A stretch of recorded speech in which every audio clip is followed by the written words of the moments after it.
సకల దేవతా స్వరూపుడు శ్రీ షిరిడి సాయినాథ్ మహారాజ్ గారి ప్రధాన విందాలకు శిరస్సు వంచి నమస్కరించుకుంటూ, అవధులు లేని భగవంతుడు అనంతమైన తన సృష్టిలో అవర్ణనీయమైనటువంటి రీతిలో అసంఖ్యాకమైన అద్భుతాలను ఆవిష్కరించాడు. భూమిపై నీటి సముద్రాన్ని ఇచ్చి అందులో నుండి నీలాకాశంలో తేలియాడే నీటి మబ్బులని సృష్టించాడు. ఆ నీలి మేఘాల చిరునవ్వులనే జల్లులతో పలకరించి పొడమ తల్లిని పులకరింపజేసేవాడు. ధారాళమైనటువంటి వర్షపు ధారలతో మేఘమాలను పొడమితో అనుసంధానించాడు.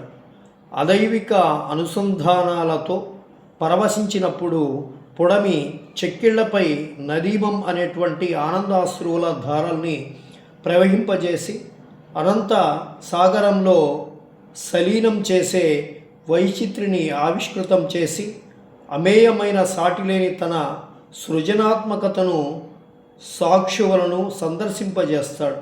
సరిగ్గా ఆ రీతిలోనే సద్గురు సమర్థుడటువంటి సాయినాథ సామ్రాట్ ఆయన శ్రీ సాయి అవతార కార్యంలో సాటిలేని రీతిలో భక్తోద్ధరణ గావించే ప్రక్రియలో సద్గురు సాయి యొక్క అపురూపమైనటువంటి సృజనాత్మకత రూపంలో దాల్చిన వైనం రాధాకృష్ణ ఆయి. శ్రీ సద్గురు సాయి తమతో అపార రుణానుబంధంతో ముడిపడి ఉన్న భావిక భక్తజనుల పారమార్థిక పురోగతి శీఘ్రగతిలో జరగాలని సంకల్పించినటువంటి అద్వితీయ వైవిధ్యం రాధాకృష్ణ ఆయి. సాయి సంకల్పం నుండి జనించి సాయి భక్తుల పారమార్థిక అభ్యున్నతికి శీఘ్రతరం చేసి తన గతి ప్రేరపకంగా సద్గురువును సుదూరం చేసేటువంటి సాయి భక్తులలోని సవానా విజృంభణకు గత నిరోధకంగా నిలిచినటువంటి సాయి మలచిన ఓ సాయి అంశ సంభూతురాలే రాధాకృష్ణ ఆయి. నిర్గుణ నిరాకార శుద్ధ భగవతత్వము సద్గుణ సాకారమై సమర్థ సద్గురు సాయిగా భూమిపై ఆవిర్భవించినటువంటి సత్యాన్ని సమస్త జగత్తుకు ఒక